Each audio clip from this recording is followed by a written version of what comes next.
मेरे भाइयों, हमें ज़रूरत है आज अपने मिजाजों को तब्दील करने की। हम अपने अंदर का इलाज करें।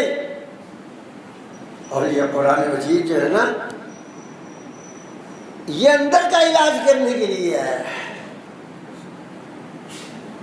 लेकिन हमने इस कुरान को समझ लिया कि ये बाहर का इलाज करने के लिए है। तवीज़ धागों की दुकानें बना ली। ये किताब अंदर का इलाज करने के लिए आई थी, लेकिन बदकिस्मती है हमारी इस कौम की कि इसको रहबर भी मिले